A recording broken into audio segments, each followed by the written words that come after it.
Hello mga kababayan. Magandang araw, kasama niyo po ngayon si Ka Eric sa ating video analysis at video talakayan.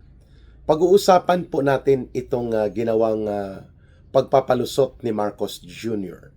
using the so-called blame game and diversion and deflection tactics.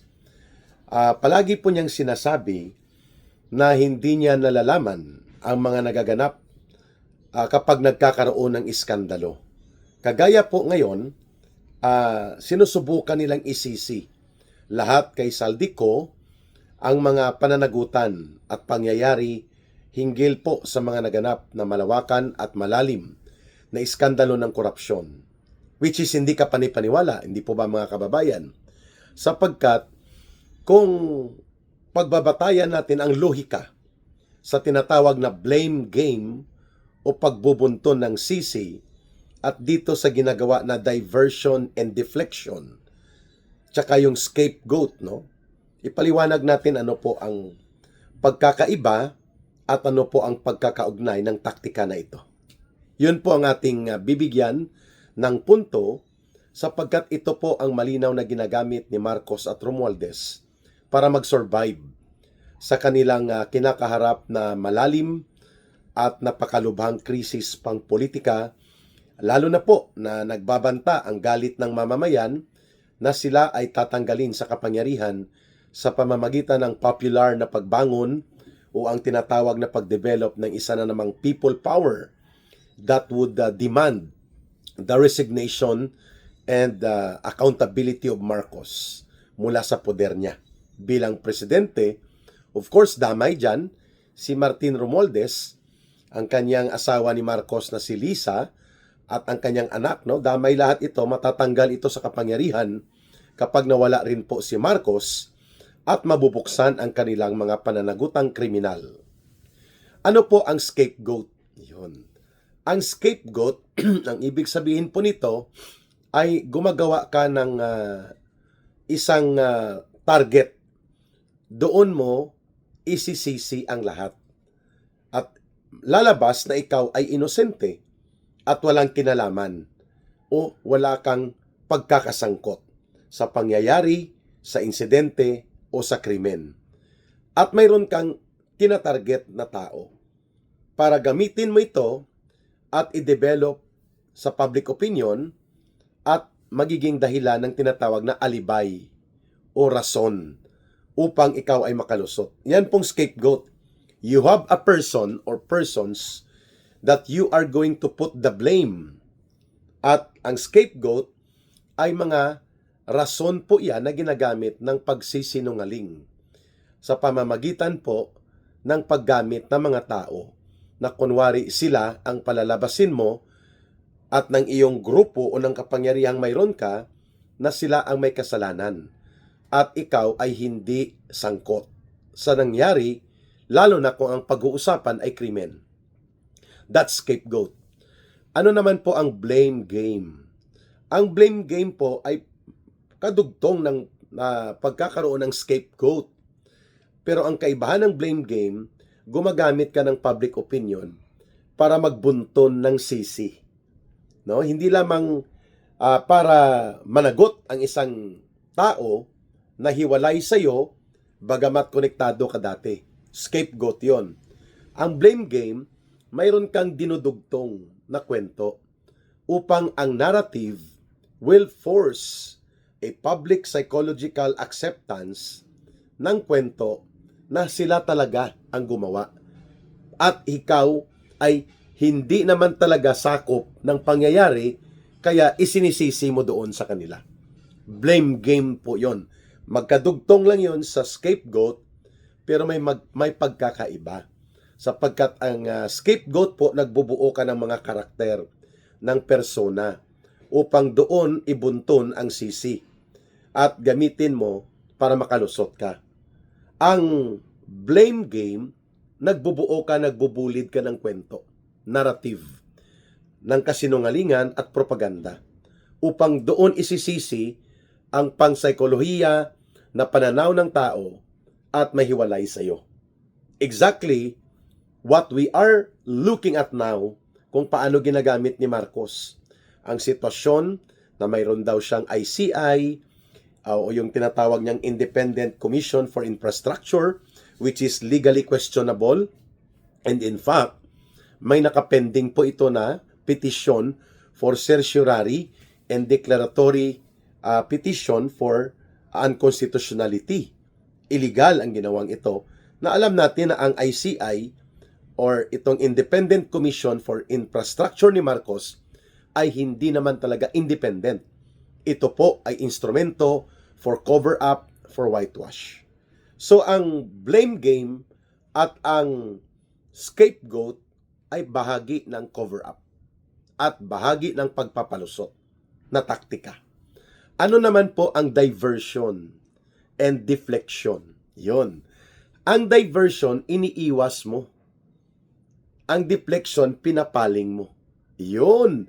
Pag sinabing diversion, ang halimbawa niyan, instead na mag-focus kay Marcos at kay Romualdez at sa pamilya nila, lalo na kay Marcos sa sindikato at crime cartel, kung si Saldico pa ang mag-describe sa pamilya niya, kung saan, pati sa Bureau of Customs, pati sa Bureau of Internal Revenue, pati sa mga importasyon ng agricultural products, pinakialaman na ng asawa niya at ng bayaw ni Marcos na si Mike Araneta upon the declaration of revelations being made by Saldico. So yan po, makikita natin ang diversion. Inililihis ni Marcos papunta kay Saldico, papunta sa mga taga DPWH, papunta sa mga tiwaling opisyal, at para magkaroon ng believability or credibility somehow, ang diversion o paglilihis, ginagamit niya ang ombudsman, si Boying Rimulya. Ayan. Ang deflection ay pagsasagawa ng mga kwento na mag-cover kay Marcos. Yan naman po ang tinatawag na deflection.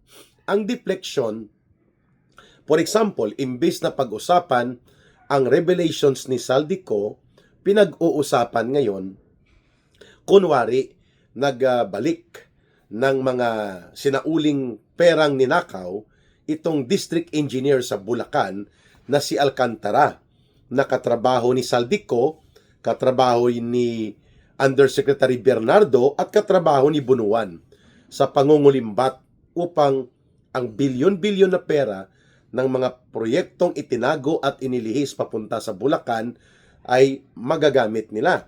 So kapag nagkaroon ka ng situation na may isinasauli kunwari na pera at parang mayroong akto o gawain na nagbibigay atensyon sa publiko, imbes na ang atensyon ay mag-focus sa investigasyon ng mga ghost flood control projects at mga insertions ng anak ni Marcos na si Sandro Marcos sa Ilocos Norte, ang mga involvement ni Martin Romualdez sa paggamit ng mga small committee na binubunyag ni Congressman Toby Chanco, at ang mga pagmamaktol at paghuramentado ni Marcos lamang maipilit ang 100 billion pesos insertions, imbis na ito po ang pag-usapan sa pamamagitan ng mga pangyayari na orchestrated filing of cases, issuance of warrant of arrest, at parang umuusad kunwari ang mga hakbang ni Marcos sa kanyang gawa-gawang kwentong crusade against corruption,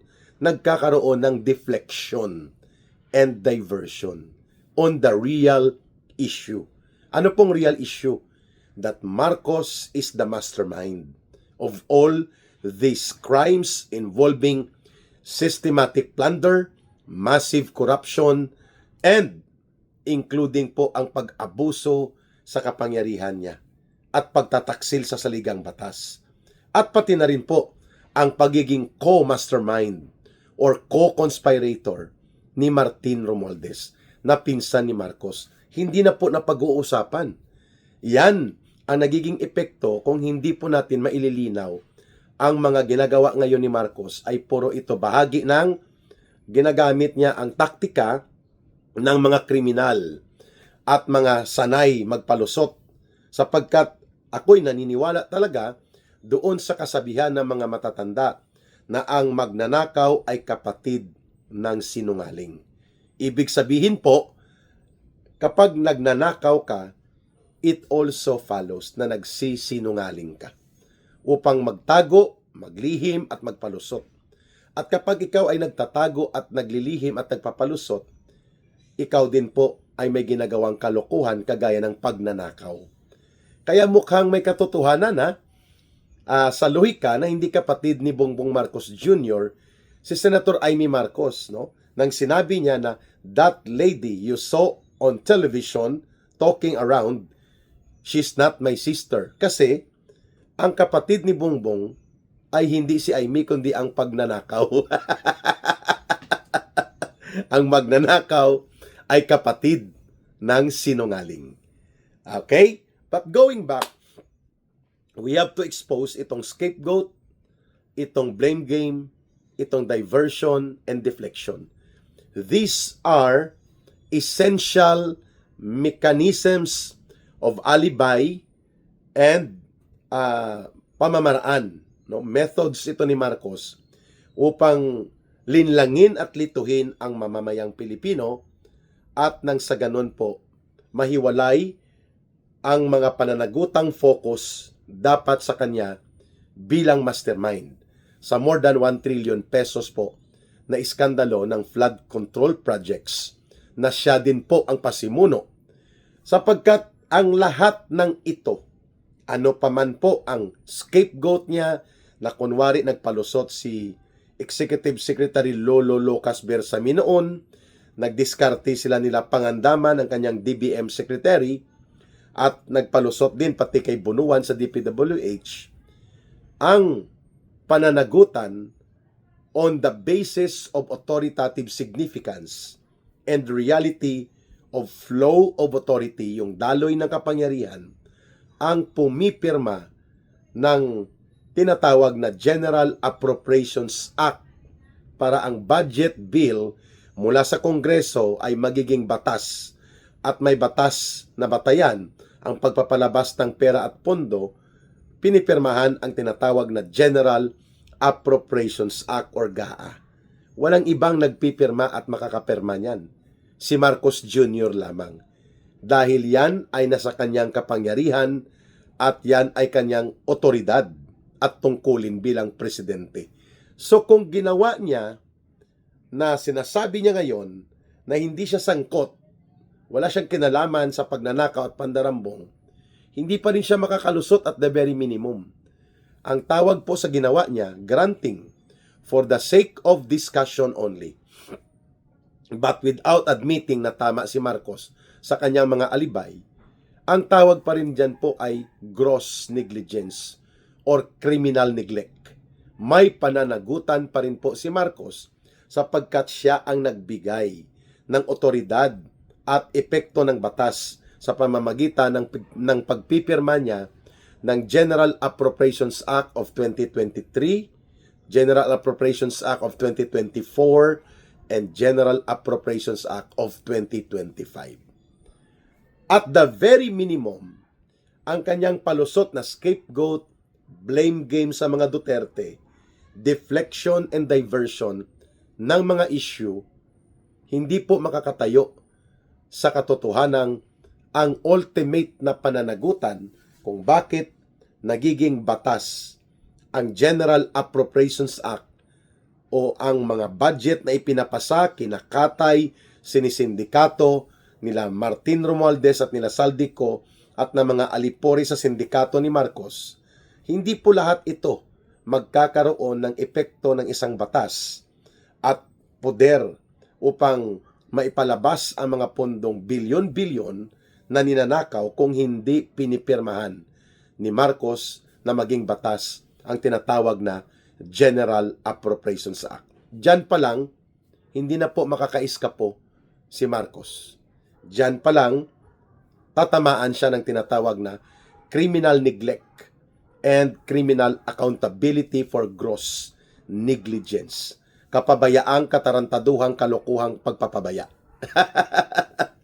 But, it's beyond simply the criminal neglect for gross negligence. Ang ginawa ni Marcos, siya talaga ang mastermind.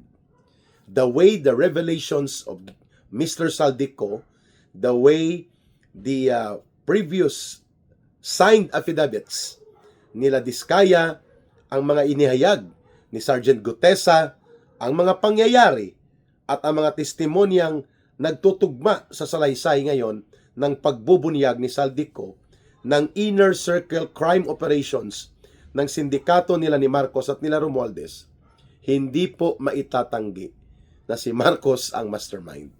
Hindi lamang sa simpleng gross negligence o kapabayaan, but he was the chief architect, he was the chief orchestrator, together with Martin Romualdez, kung bakit nagkaroon po ng malalakas na loob na gumawa ng kasindikatuhan ang mga kagaya ni Saldico, ang kagaya ng mga taga DPWH at ang mga kriminal na contractors, because the authoritative significance of executing the crime of massive corruption and plunder were covered by the authority of Marcos, him being the mastermind.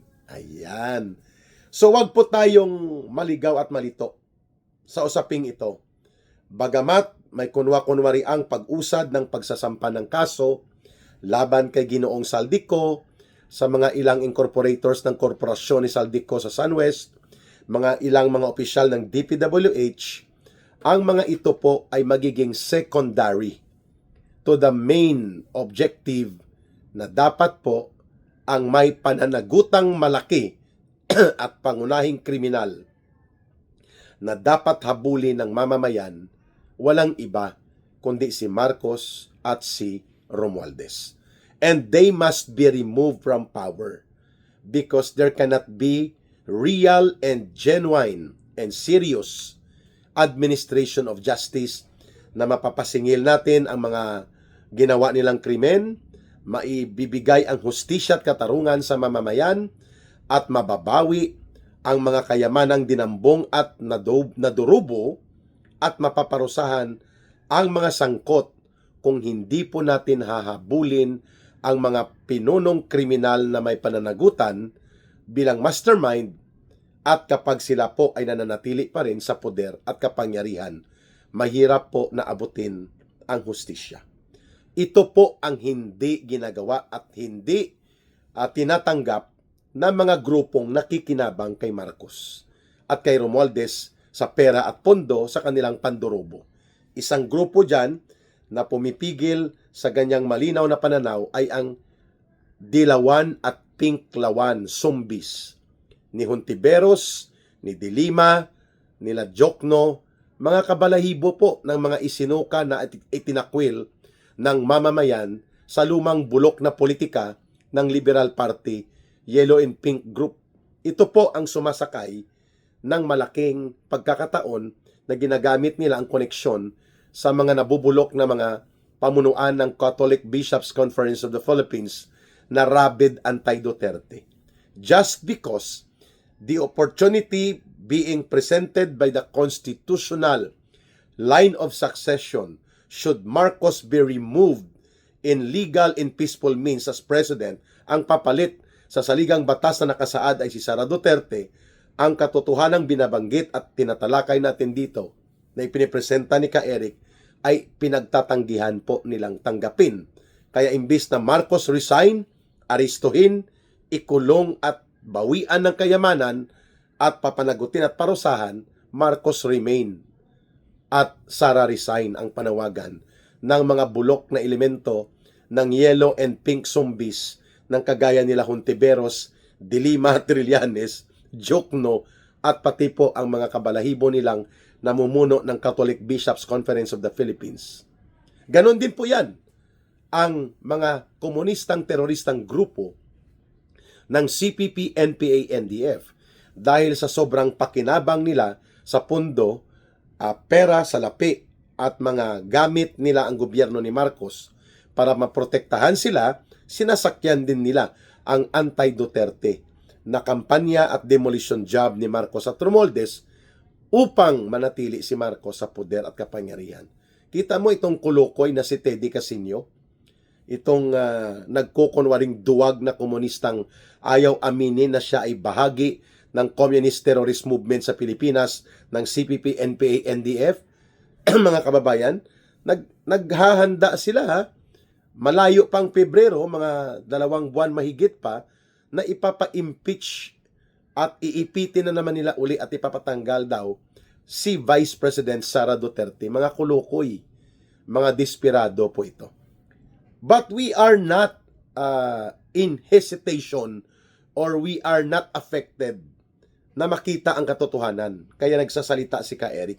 Sapagkat itong mga komunistang terorista, itong mga sumbi at oportunistang grupo ng Yellow and Pink Liberal Party Group Remnants at itong mga simbahan katolika na ito, they are going to be overwhelmed kapag nagdaloy po ang desisyon ng mamamayang Pilipino in a real people power na dapat palitan ang liderato sa gobyerno, ireporma na ang gobyerno at taong bayan na ang mamumuno, lalamunin lamang po at itatapon sa basurahan ng kasaysayan itong mga grupo na nagiging instrumento sa panghahati at pang-uupat at mga diskarting bulok palusot ni Marcos na nagtatanggol sa kanya, itong mga hilaw na komunista, komunistang terorista, at ang simbahan katolika at mga yellow pink zombies, they will be overwhelmed. Lalamunin sila at pangingibabawan ng pagdaloy, ng pagkamulat at sama-samang pagkilos ng mamamayang Pilipino. That I am not losing my hope na mangyayari po yan. Sa panalangin at pagkakaisa at pagmumulat sa taong bayan, magaganap ang pagdaloy muli ng kasaysayan sa panibagong people power to remove Marcos peacefully in a manner similar to people power 1 and 2 at irereforma ang pagbabago sa gobyerno pati na po ang paghahanap ng hustisya sa kabulukang nagaganap sa ilalim ng sindikato at kriminal na gobyerno ni Marcos at Romualdez na sila ay dapat makulong, pamparusahan at mapanagot. Ito po si Ka Eric, huwag niyong kalimutan ang ating habilin palagi, mahalin natin ang bansang Pilipinas, walang ibang magmamahal nito, kundi tayo ring mga Pilipino. Para sa Diyos at sa Pilipinas nating mahal. Huwag kalimutan ang ating line of support na gusto niyong tumulong sa Bangon Sambayanan People's Advocacy Movement ni Ka Eric for Advocacy for Good Governance. Pwede po kayong magpadala ng kahit konting tulong lang at suporta ng sinseridad at pagtitiwala sa numero po na 0916-308-7710. Uulitin ko lang po, 0916-308-7710. GCash line po yan, and you can coordinate kay Langging, Rohilda Celis, para po sa mga support na gusto nyong itulong sa Bangon Sambayanan People's Movement. Para sa Diyos at sa Pilipinas nating mahal, mabuhay po kayo at may God bless everyone and may Allah will be with those who are Muslim brothers and sisters. Abangan po ang muling pagbabalik na naman ng isa pang episode ng video analysis at video talakayan. Please like, share, and promote our videos and share and promote our channel, mga kababayan. Bye for now. Maraming salamat.